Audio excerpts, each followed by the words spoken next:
rabbis, for hold on. all participating. It's want to see if I get the notification. We are live. So we are. Yeah. Ladies and gentlemen, Chevre, friends, Rena Secter Elbaze here, Director of Engagement and Education at Congregation Shaarey Zedek in Winnipeg, Canada. Today, I will be hosting a dynamic interdenominational rabbis panel, including Orthodox, Conservative, and Reform rabbis from our community, to prepare us spiritually and emotionally as we enter our Tisha B'Av commemorations starting this evening after sunset. Tisha B'Av, the 9th of the Hebrew month of Av, is considered one of the saddest days in the year and is a day of mourning for the Jewish people, when we remember the destruction of both temples that once stood in Jerusalem, as well as a number of other tragedies that have befallen the Jewish people over the course of history.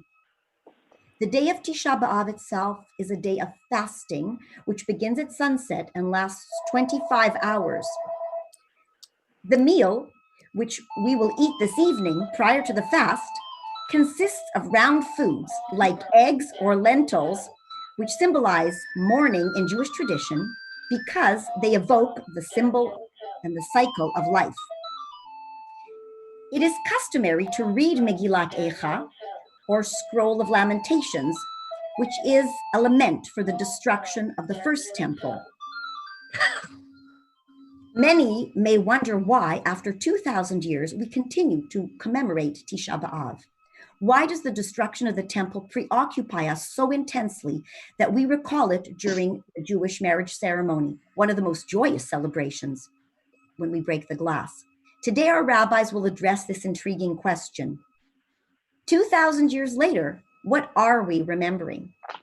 So today, we're going to welcome our rabbis, Rabbi Yosef Benarroch from Adas Yeshurun Herzlia congregation, Rabbi Allan Finkel from Temple Shalom, Rabbi Matthew Leibl, Congregation Shaarey Zedek, Rabbi Aníbal Mas, Congregation Shaarey Zedek, and Rabbi Kliel Rose from Congregation Chayim.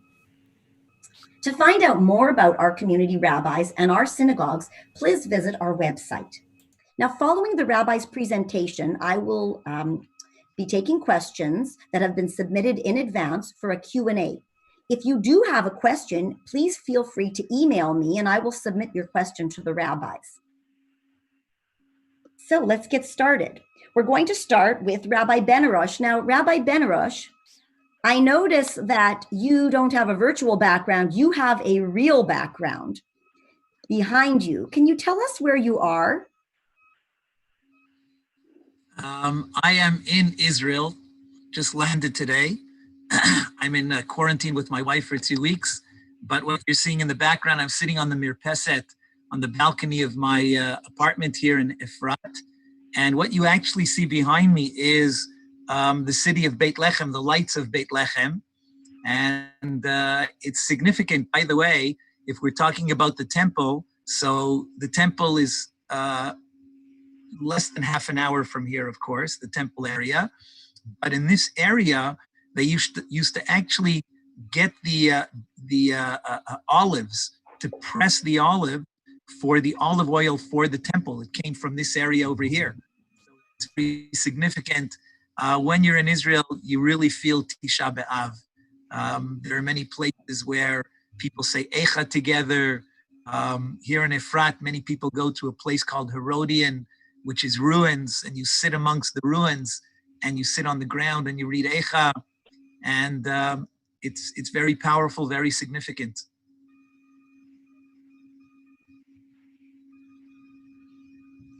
Thank you so much, Rabbi.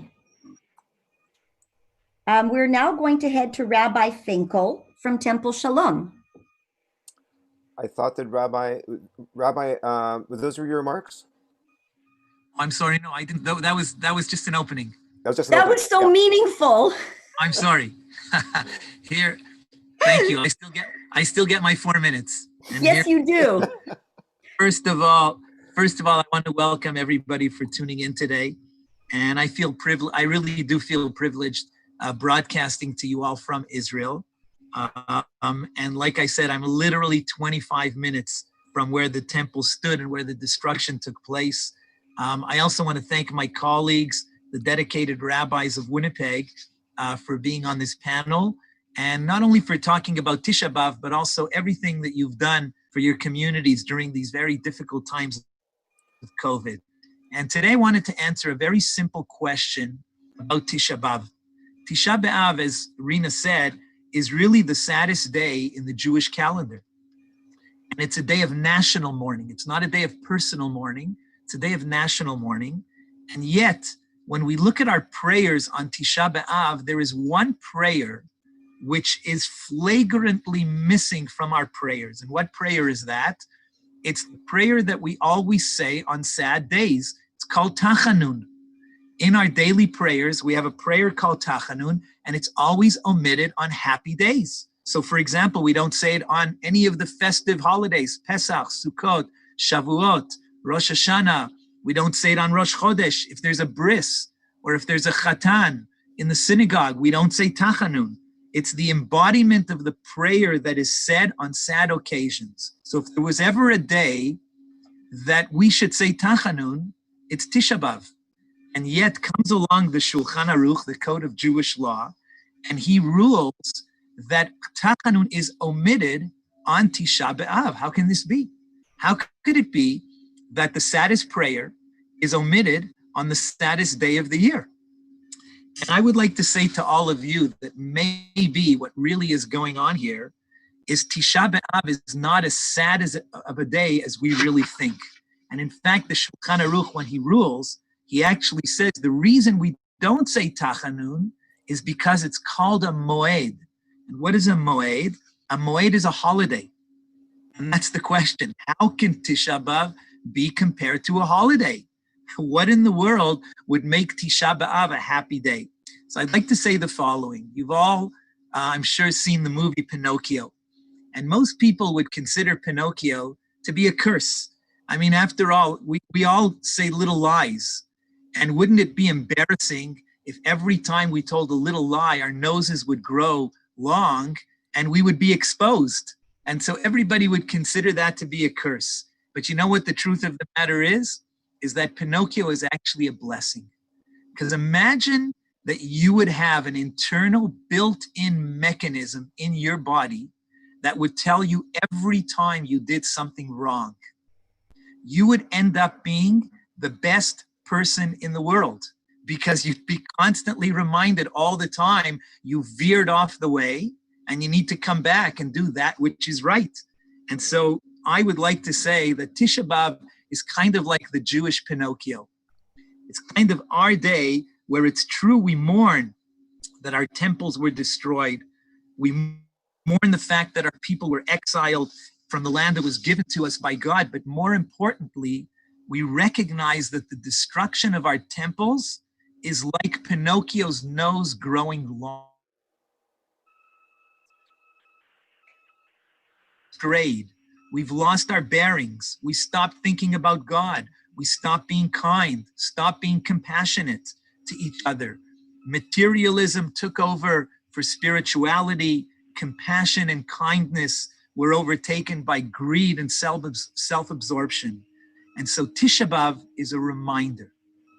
It's a reminder that we can fix everything that has gone wrong. But to do that, we have to first fix ourselves. And so Tisha B'Av is actually a blessing. It's a day of blessing. It's like Pinocchio's nose. And that's why I would like to suggest there's no Tachanun on Tisha B'Av. Because what could be greater than a day that reminds us all the time that we need to get better, that we need to improve not only as individuals, but as a people. So I just wanted to end with a really amazing insight, a Hasidic insight. It's a very beautiful idea. In the Code of Jewish Law, in the Shulchan Aruch, there's a law that if you destroy a synagogue because it's really old, you're not allowed to destroy it until you start building the new one. You have to put the brick down for the new synagogue before you build the old one. So there's a beautiful Hasidic, it's very Hasidic, that Hashem, God, has to keep the law. And so therefore, when God decided that the temple had to be destroyed, it's not possible that he didn't fulfill the law of starting to build the next temple. And so when the second temple was destroyed, the bricks for the third temple were already being laid down. And it's a very, very beautiful insight if you really stop and think about it. And what I'd like to end with is the fact that the temple is here. Redemption really is here. And it's been here for 2,000 years. It's been here ever since the second one was destroyed, and Hashem is just waiting to give it to us. Like Pinocchio, we have to see that our noses have grown long. We haven't listened to the feedback mechanisms that we have, and we still haven't corrected all of the flaws that caused the temples to be destroyed in the first place. Today we have so many petty concerns. There's too much hatred in the world, hatred for those who look differently, hatred for those who think differently, and so often hatred for no logical reason, what we call sinat chinam. And Rav Kook, and I want to end with this, Rav Kook said that if the temple was destroyed because of sinat chinam, causeless hatred, hatred for no reason, there's only one way to rebuild it, and that is ahavat chinam. And that is when we love each other for no reason. When we start doing that, then Hashem will present us with a gift, everything that was taken away from us 2,000 years ago, but it really will be ourselves presenting it. We're presenting it really to ourselves when we do that. So I want to just say to everybody, you should have a meaningful fast, and we should realize what it is that we have to correct. And we should realize that, yes, Tisha B'Av is sad, but in some ways it's also a very, very beautiful holiday. And maybe that's why we don't say Tachanun on Tisha B'Av. Hoping to see you all in Jerusalem next year. Thank you. Now I can thank you. That was very meaningful, uplifting, and relevant. Thank you so much, Rabbi. And we'll be hearing from you again during the Q&A. I'm now going to invite Rabbi Allan Finkel from Temple Shalom to present his views on this topic.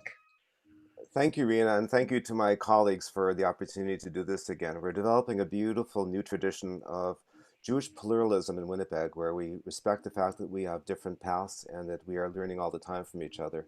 And certainly, as we've been talking about the lead up to this particular topic, after 2,000 years, what are we remembering? It became fairly clear that we all had really unique perspectives based on the traditions of our own denominations. And I'm so glad we have an opportunity to listen to each other and to learn from each other and to understand more deeply how we each, in a most beautiful way, approach this beautiful religion and way of life that we have as Jews. So Tisha B'Av has always been a tricky holiday in Reform Judaism. So I appreciate the opportunity in preparing for this panel to consider what Tisha B'Av means to me. From its earliest days, Reform Judaism has struggled to reconcile its beliefs with Tisha B'Av, with one of our leading scholars, Rabbi Lawrence Hoffman, describing Reform's relationship with this fast day as ambivalent and complicated. Reform from its outsets 200 years ago in Germany was interested in a modern Judaism. In doing so, it defined a forward-looking Judaism that evolved with the times towards equality of women with men in religious and everyday life, to an ongoing rabbinic Judaism, to prayer rather than sacrifice, to the idea that we rewrite the Torah in every generation with a supporting modern halacha. In the 1800s, the founding rabbis of Reform looked at our relationship with the temple and determined that after 1800 years, we were not interested in rebuilding the temple again or restoring sacrifices. We could now stop mourning the temple and actually reintroduce music into our Shabbat and instruments into our Shabbat services again, much as they did in our great temples 2,000 years ago. And with no temple, there is no purpose for a priestly class in modern Judaism. No longer a role for Kohanim, Leviim, and Yisrael. Today, we are all equal as Jews. And so it was concluded that a fast day that mourns the end of the temple era is simply not consistent with contemporary Judaism, and that has been Reform's position ever since. Even today, the temple, the Western Wall, is a place of both passion and intense frustration for Reform Jews. Anat Hoffman, the leader of Women of the Wall, and also the head of our Israel Religious Action Committee, writes about the 4 T's. We have accomplished the right for women to wrap talit, to wear tefillin, and to hold tefillot at the wall. But the 4th is still beyond our grasp, access to Torahs. She writes, the male-dominated, ultra-Orthodox governing body at the Western Wall prohibits women from bringing in, holding, or reading from a Torah under the guise of religion. And so today we find 200 Torah scrolls in regular use by the men and 0 Torah scrolls for women. Temple Shalom, by the way, is now working directly with women of the wall to support their efforts, part of our own commitment to Tikkun Olam, within Judaism, repair of the world. Small wonder then that even today, Reform Judaism's relationship with Tisha B'Av is ambivalent and complicated. Still, in recent years, individual Reform rabbis are exploring what Tisha B'Av might mean for us.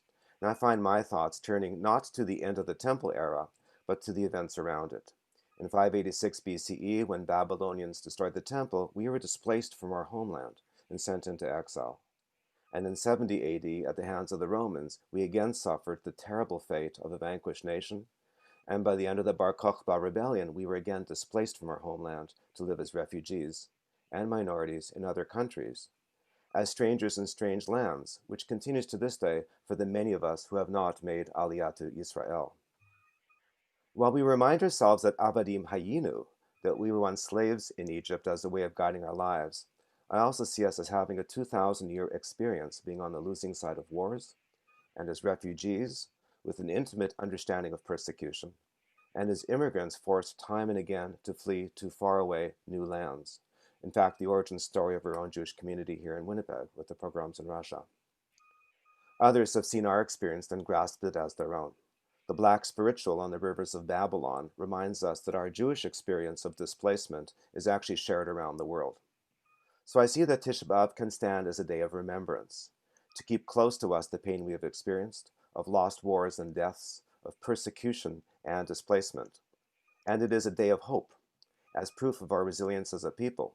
Temples to synagogues, priests to rabbis, sacrifices to prayers. We can remember that we were welcomed time and again into new lands by other rulers and governments, and that perhaps that becomes our obligation as Jews today, to speak up for minorities from other countries who seek refuge in our country, and to help those who arrive here, much as we were helped in our times of greatest need. Bad things have happened to us and to others. What we do about it speaks to who we are as Jews and as human beings. In this way, Tisha B'Av speaks to me as a day of hope, and a day when we can individually and collectively commit to repair the world. Can you hear what's on? May it be God's will. Thank you so much, Allan. I appreciate your perspective, and we'll be hearing again from Allan later in the Q&As. Allan Finkel from Temple Shalom. Now we're going to hear from Rabbi Matthew Leibl from Congregation Shaarey Zedek. Rabbi Leibl. Thank you so much, Rena. Tisha B'Av brings me to a question. Were the first temple and the second temple really both destroyed on the same day? Even as a kid, I always thought this was weird. Am I the only one? What an incredible, fateful coincidence. The same day. Turns out, if you do a little digging, you'll find there's actually a lot of disagreement about the dates on which the temples were actually destroyed. In the Talmud, even in the Tanakh, check it out. 2 Kings, Jeremiah, check it out. Was it the 7th of Av? Was it the 10th of Av? Was it the 9th of Av? Were dates maybe fudged a little bit to make things easier for fasting and commemorating both temples? It doesn't matter. It leads me to this point. We may think the date is the important thing. After all, we call it Tisha B'Av. But it's really not. It's about what that date represents, which is how I answer the question, what do we remember? Tisha B'Av is not just about the temples. It's symbolic of so much more. It's a single day on our calendar that stands for all the suffering Jews have endured over thousands of years. The Babylonians, the Romans, the Crusades, the Spanish Inquisition, the pogroms, the Holocaust, terrorism in Israel, terrorism abroad, everything. All the pain our people have had to endure, really simply just for being Jewish. Tisha B'Av is our day, our one day of the year, when we give ourselves the time and the space to cry. Because when bad stuff happens to you, you need to cry. And because when you cry, you don't just cry over one thing. Maybe it starts with one thing, one trigger. But when you really cry, when you cry so hard you have to sit on the floor, when you cry so hard you can't eat, when you cry so hard you call it a lament.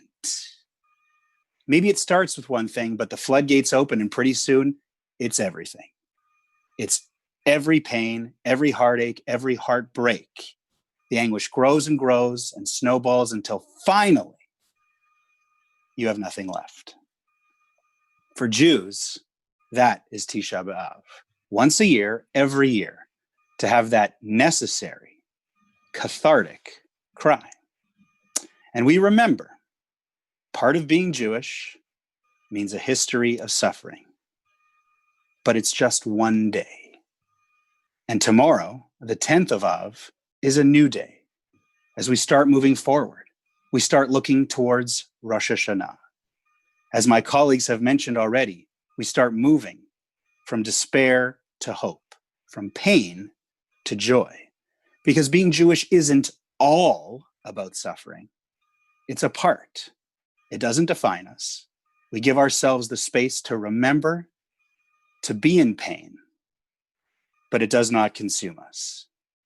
Tisha B'Av, 2,000 years later, gives us the perspective to keep moving forward, but also never to forget. Thank you for the opportunity to be a part of the panel. Wishing everyone an easy fast. And hopefully we can be together again soon. Thanks, Rabbi Leibl. It's very interesting about this concept of compartmentalizing our suffering, not letting it overtake us. And it's an important reminder for all of us to know that there's a time to mourn and there's a time to rejoice and pick ourselves up. With that, I'm going to invite Rabbi Aníbal Mas, also from Congregation Shaarey Zedek, to make his presentation. Rabbi Mas. Thank you, Rena. So thank you, everyone, for tuning in. It's great to have this opportunity. And I want to start with a question. Do you know who Francis Joseph was? You don't? Don't worry. By the end of my message, you will find out. So the Midrash says that God marked the 9th day of Av as a day of catastrophes for the Jewish people after the shameful event of the spies in the desert. You can read that in the book of Numbers, chapter 13. So Midrash, or reality, Tisha B'Av, according to our history, has been one day marked by the misfortunes of our people. The most important of these was the destruction of both temples. The first on the year 568 BCE by the Babylonians, and the second in the year 70 CE by the Romans. Other catastrophes associated with Tisha B'Av are the fall of Betar, ending Bar Kokhba's revolution, the expulsion of the Jews from England by King Edward, and the expulsion of the Jews from Spain by Queen Isabella and King Ferdinand. Still no clue who Francis Joseph was? No cheating, don't Google it. Due to the importance of the events involved, Tisha B'Av is a major fast. This means it begins the night before, just like Yom Kippur, and therefore the last meal before the fast might be eaten before sunset. During services, the synagogues are lit with only a few lights or candles. People sit on the floor to read Megillat Eicha, the eyewitness account by Prophet Jeremiah of the destruction of the first temple and of Jerusalem. And we read it with a traditional trope. So, who was Francis Joseph? Francis Joseph was born in 1830 and he died in 1916 and was the emperor of the Austro-Hungarian Empire before it disappeared following the First World War. According to a legend, one day Francis Joseph was going through the streets of Vienna with his carriage and his escorts, and he saw Jews entering a dimly lit synagogue with tears in their eyes. He ordered his driver to stop, and he sent his personal assistants to see what was happening in his empire. Why were his Jews crying? His assistant went to the synagogue, and after a few minutes he returned laughing. The emperor asked him, "What happened?" The secretary said to him that the foolish Jews were crying over the destruction of their temple and the loss of their homeland, observing something called Tisha B'Av. But the funniest thing is that that is something that happened almost 2,000 years ago. Emperor Joseph kept silence. And he said, "Please don't laugh. It is a very serious matter. If they're able to cry and mourn about the loss of their homeland for 2,000 years, believe me, my friend, sooner or later they will return to their land. And I am one of the most powerful men on the planet. But I don't believe that in 50 more years the people will still remember me." So be honest. Did you remember who Francis Joseph was? After the First World War, the Austro-Hungarian Empire disappeared. The Emperor Francis Joseph is a stranger to most people. But after almost 2,000 years of diaspora, because we never forgot our mission, Israel and Jerusalem are not a dream anymore. What I appreciate, what a difference it makes to live in a wonderful Jewish community like Winnipeg and in an amazing country like Canada, I also understand how critical the existence, security, and support of a Jewish homeland is to the safety and continuation of the Jewish people everywhere. Every time we observe Tisha B'Av, following its traditions and customs, we recognize once again our love for Israel and Jerusalem, remembering the deprivation and grief that it meant for our people not having our Holy Land. Tisha B'Av reminds us of our responsibility for the present and future of Israel and the Jewish people. Thank you all. Rabbi, thank you so much. I think that sometimes we take it for granted that we have a homeland. And I think even in my grandparents' generation, they knew a time where we didn't have the state of Israel. This is very meaningful. We'll be hearing again from Rabbi Mass later during the question and answer period. I now invite Rabbi Kliel Rose from Congregation Eitz Chaim to make his presentation. Rabbi Rose. Thank you so much. I really want to offer my gratitude to Rena for being our moderator and for organizing this program. I want to thank my colleagues, some who are just a few miles away, or kilometers rather, and some who are thousands of miles away in Efrat, close to Beit Lechem. So it's an honor really to be with all of you. The collapse of the Second Temple, according to the Talmud in the Masechet Yoma, occurred because the Jewish people turned on one another. That's a classic teaching. We were no longer a united nation, and therefore we did not deserve the presence of the divine. Tisha B'Av is about remembering this destruction and loss, but it is also about renewal and rebuilding. According to Rav Kook, Rabbi Benarroch already mentioned this, the only way to be deserving of building the third temple is to reverse the shortcoming that caused us to lose the second temple. That is what we must turn baseless hatred into baseless love, or unending love.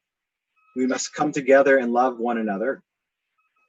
And now more than ever, with rising tensions in the Jewish community, that in some cases between diaspora and Israeli Jews, and in the general community, systemic racism and other injustices that we're seeing.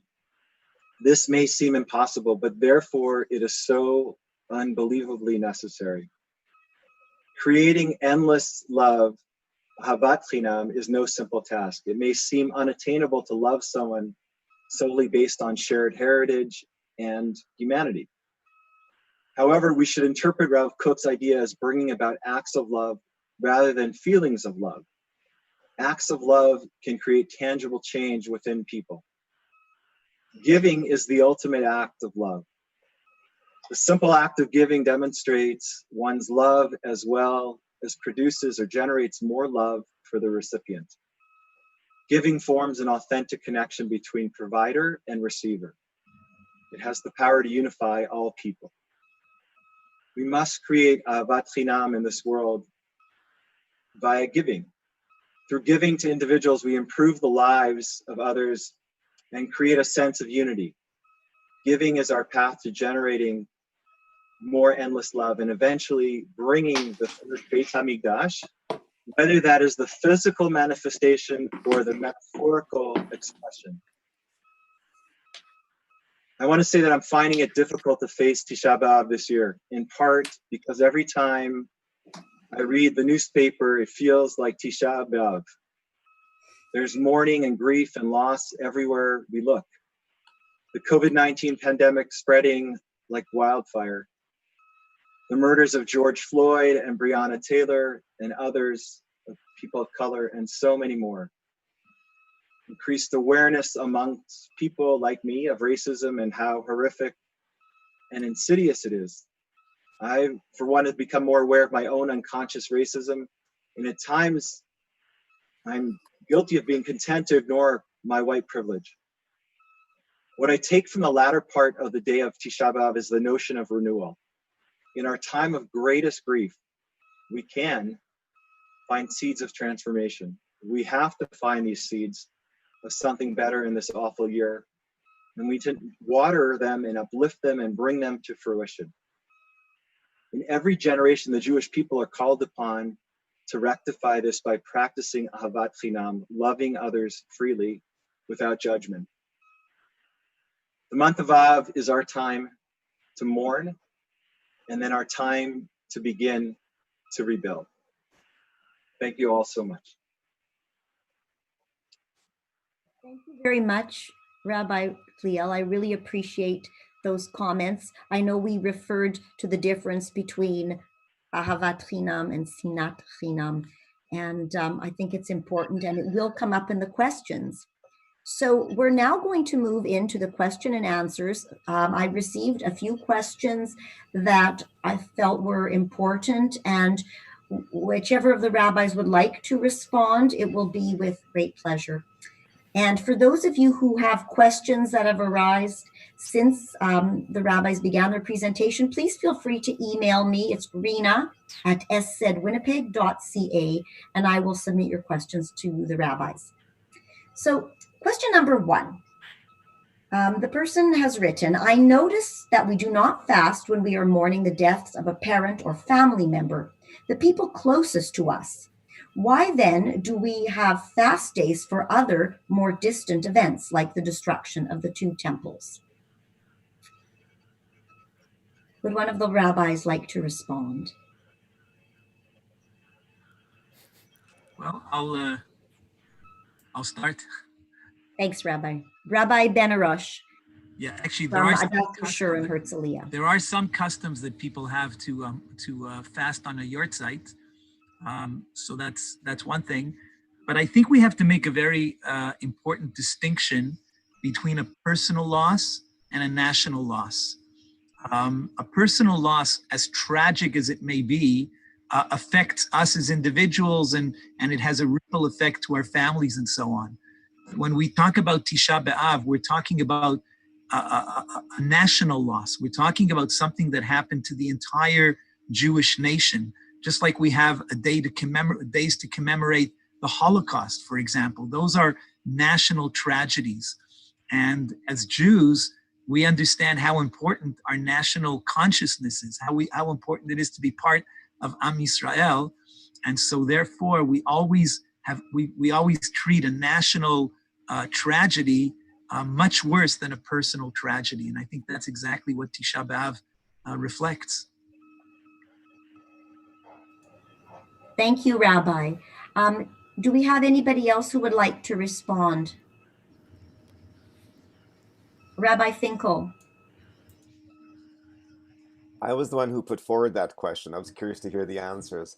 So as I mentioned, I actually think that there's something that Rabbi Yosef said that actually now resonates with me. It's a similar reason why we choose to fast collectively on Yom Kippur.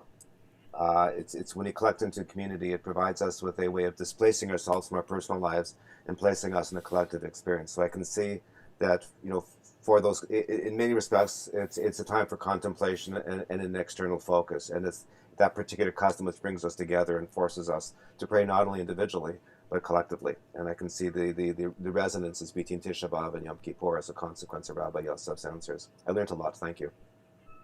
Thanks, Rabbi Finkel. Again, Yeah, Rabbi Finkel from Temple Shalom. I wanted to add something also, that this is something that when it's a personal loss, it's easier to feel it, right? This is something that we have to almost like prepare ourselves to feel something for the day. The same thing you will see that the loss of mourning, when we lose a person, is the opposite of what happened on Tisha B'Av. Because you see, when somebody dies, the mourner will have a very intense set of rules, of things that he or she needs to do at the very beginning, and that is getting easier over the year. With Tisha B'Av is the opposite, right? We start with 17th of Tammuz with some restrictions, then we add more at the beginning of Av, and then it gets more intense during Tisha B'Av. Can you see that we reverted because of this preparation that we need to approach the day with? We have to prepare our kavanah, our intention for this moment. That's my reading of it. Thank you, Rabbi Mass from Congregation Shaarey Zedek. Would anybody else like to add anything here? So we're going to move on to question 2. This question addresses the topic of Ahavat Chinam that Rabbi Rose from Congregation Chayim spoke about. So Ahavat Chinam, perhaps, Rabbi, when you answer this question, you can just remind us of the meaning of Ahavat Chinam. And the question is, how do we offer Ahavat Chinam? Are there specific and tangible ways in which we as individuals can demonstrate this value towards others? And then, is there a hierarchy when it comes to Rav Kook's process of providing Ahavat Chinam? Okay. Rabbi Rose, you begin. Thank you. Yeah, I did something unfair. Usually Rabbi Benarroch is the Rav Kookian scholar amongst us. So, but I think Rav Kook is open to everyone, right? And so I hope Rabbi Benarroch will give an answer, and I hope the other rabbis will feel free to do so too. So in terms of the tangible ways to offer Ahavat Chinam, one more time, is the opposite trait of Sinat Chinam. If Sinat Chinam is the reason that the second temple was destroyed, right? Baseless hatred. Apparently, according to the Talmud, during that period, everyone was observing the mitzvot, doing all the things right, except in their hearts there was so much disregard for other people, content, and just disappointment with others. And so, because that became so prevalent, but Ahavat Chinam, says Rav Kook and others who've talked about this, is the antidote to Sinat Chinam, of baseless hatred. It's baseless love or endless love, as I said earlier. And one of the ways that I think it can be manifest or be demonstrated in our own lives is to employ an important Jewish principle, which is to give the benefit of the doubt. Okay? Think about your own personal relationships. I know I do. I don't always give somebody who I'm close to the benefit of the doubt. And what if I did that more often? What if I caught myself before assuming something erroneous, or that their motivation was with bad intentions or negative intentions? Why not give them the benefit of the doubt? Okay. And when we give people the benefit of the doubt, I think one of the benefits makes us less angry, and we become more open to seeing that which is loving in ourselves, and of course that which is loving in others. I also want to share here something that a colleague of mine, Rabbi Sharon Brous, spoke of, and she was actually talking about Yom Kippur. She talks about Yom Kippur love, which she described as the love that starts from a place of deep honesty and vulnerability. Yom Kippur love says, I'm giving you access to my fears, my hopes, to me.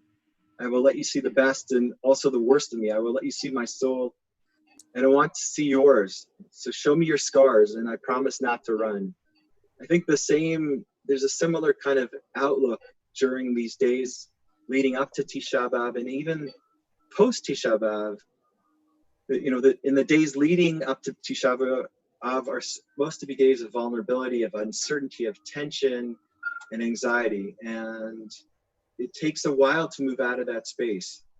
But we don't wake up the next day and suddenly feel grounded and ready to move forward. We then encounter something known as Tu B'Av, and maybe others will speak about this. And according to the Midrash, is the day that we say we're ready to move forward, that we are ready to begin healing, that we're ready to begin growing. Maybe we're also ready to demonstrate our love. That's how I think we also inch towards Yom Kippur. So I want us to be conscious of the fact that Tisha B'Av, Rabbi Leibl was correct. There's an arbitrariness about when we actually commemorate the destruction of the temple. But I think it's not a coincidence that the rabbis, the ancient rabbis, put this in just 7 weeks prior to the beginning of the Yamim Norim, the days of awe. I'll end there. Thank you, Rabbi. Rabbi Benarroch. Yeah, I'm just going to make a very quick point because I'm not an expert on Rav Kook, even though I love Rav Kook. But he said something actually that was very revolutionary. And we always grew up on the statement that the road to hell was paved with good intentions. And actually, Rav Kook said that that's really not a Jewish statement, because Rav Kook wrote in Orot HaTshuva, he said, Haratzon hatov hu hakol. He said, your good intentions is everything. And what did Rav Kook mean by that? He basically meant that every act is a result of your intentions. Sometimes you blow it, sometimes you get it wrong, and we'll forgive you for that. But if a person wants to really correct their ways, you have to correct your intentions. And the moment you start thinking something positive, it's only a matter of time before you're actually going to start doing good. And so there's one thought that I think is really important when it comes to Ahavat Chinam. And that is, Judaism created a revolutionary statement. And we say in Pirkei Avot, Chaviv Adam shenivra b'tselem. Cherished is the person. And by the way, it doesn't say cherished is the Jew.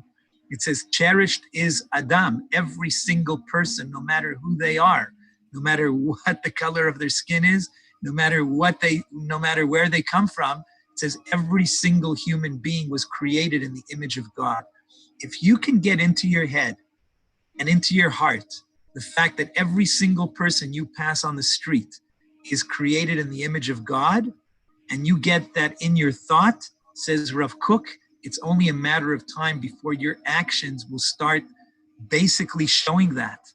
And imagine how you would treat a person if the person you met, you said they are created in the image of God. So there was one great rabbi who unfortunately lived during the time of the Beit HaMikdash, Rabbi Yochanan ben Zakkai. And you know what one of his great accolades was?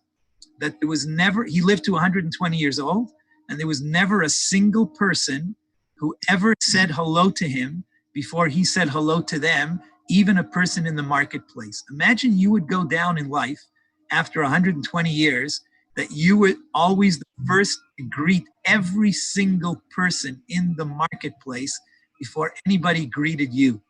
The only way you could do that is if you see every person created in the image of God. I think that's where Ahavat Chinam starts. Right. And Rena, if I could just add. I don't know if you're hearing the background. Yeah, that's a great way. Rabbi Benarroch answered that second question in terms of the hierarchy. I think when Rav Kook in particular was teaching, he was talking about Amcha, about the people of Israel, the Jewish people in particular. But I think if you had pressed him a little bit harder, I think Rav Kook would have extended that teaching to all humanity in the way that he wrote it. Yeah, right. So it's I guess often.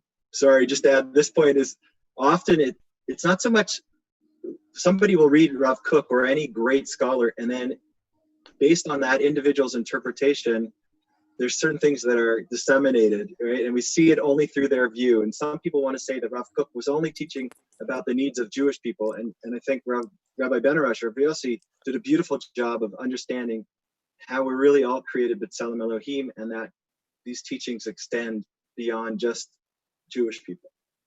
It was, this is an interesting point. I just received a question, or maybe not necessarily a question, but a comment based on this Ahavat Chinam and the fact that, the backdrop of Rabbi Benarroch is a city where we have many of our Arab neighbors, and maybe there's something very positive in that expression that could be applied to that situation. Well, I thought it was very interesting that while I was talking about Avat Chinam, their prayer started. And it's very much part of the daily existence, the cohabitation. Does anybody else want to comment on this before we move on? I had another thought about this, and that actually dealt with Maimonides' list of the hierarchy of charitable giving. The idea is we move more and more towards the idea of giving anonymously to people who receive anonymously. We are just simply being expressions of love without any prejudgment, without any connection, without any ego. And I thought that was also an interesting kind of, these are intentional acts, but they're done in certain kind of ways. And what they do is they really do express our humility and our equality with everybody around us. And it also makes you feel good to help others. It's also has a positive feeling for the person giving, even if you don't know necessarily who's receiving it. So the next question also stems from this idea of ahavat chinam and then the baseless hatred.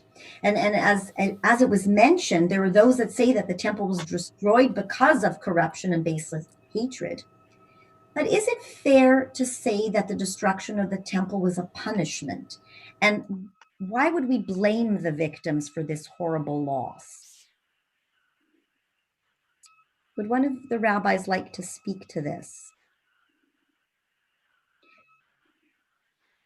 I know that it's a hard question. I'll go first again. Not because I have anything important to say, but I don't look at it as a punishment. I look at it as a consequence. The Beit HaMikdash is a place of peace. The Kohanim, who's the greatest embodiment of the Kohanim, was Aharon, an Ohev Shalom, Rodev Shalom, a person of peace. And as a result of that, God said, as long as you practice peace, you're deserving of this house. But the natural consequence of total breakdown in morality and ethical behavior, as many of the rabbis mentioned, in terms of just behavior of one to another, siman chinam and so on, basically created a situation where they were no longer deserving of the temple. And I don't really look at it in terms of a punishment. I look at it in terms of a consequence for their behavior. Just like we as individuals, when we do something, there are consequences to our behavior. And as a result of that, that's basically what happened then. It was basically, this is how you behave. You're not really deserving of the temple. And this is the consequence of what happens. And that's the way I look at it. So other rabbis, would you like to I could speak to it. I could speak to it just briefly. I guess I would say it may not be the most popular opinion, but I guess if anyone were to view it as a punishment, I don't like it. I get very uncomfortable with it. I'm not to say that there aren't situations where I could see people being punished for their actions, but the reason why I'm uncomfortable with that interpretation is because I think it excuses or overlooks the fact that sometimes terrible things just happen. There isn't always an explanation. There isn't always a reason. Sometimes you do the right thing and bad things still happen. So turning it into a cautionary tale is a very powerful teaching tool. And I think that it's very useful. But I've always been hit a little uncomfortable, whether we're talking about Tisha B'Av or anything, this idea that people somehow get what they can handle, or that there's necessarily an explanation for everything. I know I've heard many rabbis whom I deeply respect say that there is still a great deal of randomness, and maybe the temple was being destroyed was just a terrible thing that happened. So, for what it's worth. Thank you, Rabbi Leibl. I'd like to add a comment into this as well. It's interesting. We saw these questions just before the session started, and I think we all went, "Ooh, this is a very difficult question." And to me, as I've been processing this, what I've come to recognize is that when I read the Torah, I see many, many ideas of what God is and what God does, in terms of whether God is directly interventionist, the God of miracles, and the ideas of God have changed over time through our theology, through our philosophers, through our interpretations. And if we go back to the idea of Ahavat Chinam, I struggled with, is it fair to say that the destruction was a punishment? Some Jews will say that, and some Jews will not. And I think that the general premise is that each one of us as a Jew is entitled to form our own opinions of the degree to which God directly or indirectly intervenes or doesn't intervene with our lives in changing times. And I think that I personally would fall in the lines with Rabbi Matthew and say I'm not personally comfortable with the idea of a direct intervention like that. That would suggest, for example, that God had a role in the Holocaust, and that somehow 1.5 million children did something bad, and that therefore they deserve punishment because of what other Jews did or didn't do. I struggle personally with a lot of those concepts. My family's coming from the Holocaust, and they don't hold those beliefs. So I think that the question is, I will accord to other Jews the capacity to have those views if they choose to do so. It doesn't happen to accord with mine personally. I think that we are allowed to choose the idea of God that matters to us, and to interpret what happens in the world according to those particular beliefs. So I very much believe this is a question of individual autonomy and how we choose to answer that particular question. I just like to add here that I think that this gathering with interdenominational rabbis in itself sets a good example of tolerance and being able to sit at the same table with different views and different interpretations. So I'm very proud to be part of this, and I thank all of you for coming to the table and bringing such different and varied views. We have one more question today, and we did touch on this, but I would like to develop it a little bit further. Following the destruction of the temple, Jewish life changed from a religion which revolved around animal sacrifice, practiced by elite priests, to the religion that we know today, where each individual has a responsibility to learn and to perform acts of loving kindness, gimilut chasadim. Could we say that this has been an evolution for the better? And what does this evolution say about us as a people? Rabbi Benarroch. Or Rabbi Finkel. First, I'll give somebody else a chance to go first for this one. And I will give somebody else a chance to go first for this one. Yes, Rabbi Finkel, you did speak about this. That's true. I did. This is right up my alley. I think that Judaism evolves over time, and that if you take a look back, and I think it's very similar to the situation with the COVID virus around us right now too. We're all adapting and moving forward because of the tragedies we faced. So I think that Judaism has always been inherently evolutionary. And while I look back and I rue the events that have happened and the terrible losses we've changed dramatically in changing times. We've now learned how to basically have a Judaism that thrived in the diaspora for 2,000 years, despite what happened at that particular time. If anything, it's forced us into incredible creativity and innovation and a way of expressing meaning in changing times. Yeah, and if I may add, I will say that this question is also connected to the fact of the reason for the destruction of the temple. And I think at one point we have to realize that the why is not as important as what can we learn from this tragedy. So I think that's the most important thing when we have to face certain tragedies. Could be in our own lives, could be in the life of the Jewish people. The important question is, what can we learn from this? Because eventually we could be in a situation, let's say, that the temple could be rebuilt, right? Have we learned the lesson? What can we get out of there? Because, and I think this is something that we can apply for every day of our lives.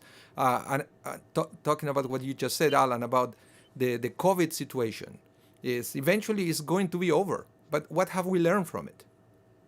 Are we going to be better people after, or we are going to be the same that we were before? So then it's almost like a missed opportunity to grow into other areas that we didn't have the opportunity before, to grow in those areas, right? In the times of the temple, yeah, there were certain things that they were done at the temple, but we didn't have the opportunity, for example, to develop that kind of personal connection with God outside the walls of the temple. So there is something that we can learn from every situation, but the important question is, did we learn the lesson so we can improve our lives? I'm going to just weigh in on one last comment on this, and that is that it's also very clear from the prophets, I mean, throughout Tanakh, that the prophets themselves said that that the sacrifices became an abomination to God. We have this over and over and over again where God says, I don't want your sacrifices, I want your goodness. And that's a very, very important message to remember. A lot of times, and I know that this happens, especially, in my circles, is that we get so boggled down on ritual and on the letter of the law and so on. And of course, to me, it's very, very important. We sometimes forget about, what really is behind it all. And God says, and we have this over and over in the prophets, what good is your sacrifices if you're not good to each other? What good are your sacrifices if you don't live spiritual and holy lives? And so we have to realize that that's first and foremost what God is looking from us. Hashem is looking from us, first of all, what are our actions? And if a person is the most religious person in the world, bringing the most expensive sacrifice, and yet not following the proper ways, then God says your sacrifice is an abomination. Because what God wants is our actions. And that's what we have to remember. And that really is, I think, the gist of, and certainly that's what we, as people living in 2020, I think that's a really important message for us, because I think most people today, I don't think they really relate to animal sacrifices. But I think we can all relate to the fact that we need to be better. And that's the message of Tisha B'Av. Yeah.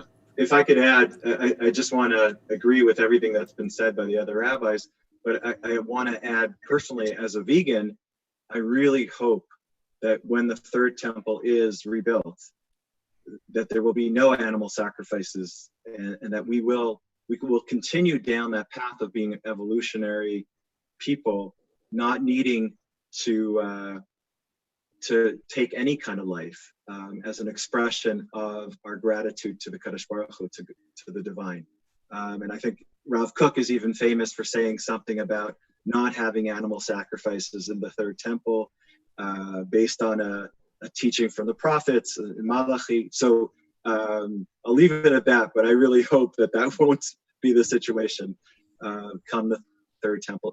And I want to say, as a conservative Jew, right, positive historical Jew, like Reform Jews, there's a possibility that there will be a rebuilt third temple, or there's a possibility that it may not happen. But if it does, I really hope it's devoid of animal sacrifice. So I have a question about that. Who said every generation has its cry? Kol dor yesh tza'ako, meaning we have to change with the times, or at least adapt. I don't know if that rings a bell. I have one more question. Do we have time? A brief question came in. We have 2 minutes. The question is, the focus of discussion has been on Tisha B'Av as specifically Jewish, but in the ancient Near East, the hot, dry summer was a time of mourning in non-Jewish religions. Ezekiel mentions one ritual with women sitting mourning for Tammuz. Would any of the rabbis like to speak of these ancient roots or parallels for our time of sadness? Was there a question in there? Well, just about the fact that in the Near East, this was also a time of mourning. Right. I didn't hear. Is there a question in there? No, just if you want to comment on it. This was just submitted to me. Makes a lot of sense. That time of year, very, very interesting. I always thought that Tisha B'Av's unlucky, if we could say that, timing is so important in everything in life. The fact that Tisha B'Av falls during the time of the year, I mean, I can't speak for being in Israel because it's obviously different, but at least in North America, and I would probably say in diaspora, it's the quiet time of the year. You know, it's a summer event. It doesn't get a lot of press. It doesn't even happen during the school year. You know, people who go to camp, maybe there's a Tisha B'Av, but at least the other holidays, if you go to Jewish school, you know, there's an association. Tisha B'Av, it's not part of the naturally occurring curriculum. And right. and I think that, you know, the timing, if it's connected, if the timing of the year is, you know, something in that part of the world, it's one of the other kind of wrinkles of diaspora Judaism, Israel Judaism, that makes Tisha B'Av very difficult, I think, in the diaspora. If anyone has been or watches the hit show, The Marvelous Mrs. Maisel, if you don't, you should. There is a scene where a character who has converted to Judaism with incredible passion, they're out in the Catskills and it's all these Jewish families and it's Tisha B'Av and she organizes a service and she's the only one there. Yeah. Kind of feels like that sometimes, like in our circles, right? It's not exactly first and foremost at the top of everybody's mind because of timing. Thank you for the spoiler. In Israel, by the way, in Israel, I would say it's probably the opposite. It's a really big deal here. I'm sure. By the way, it's interesting that in Israel that it's also commemorated by not just religious Jews. There's a tremendous amount of discussion even amongst secular Jews here. It opens up the whole question of, you know, our behavior and this whole question that we've been talking about tonight of avat chinam and sinat chinam and what's going on in our society. So yeah, Israel is definitely, it's a big deal here. I want to thank you all because you've brought it to our congregants, to our community, to the general public.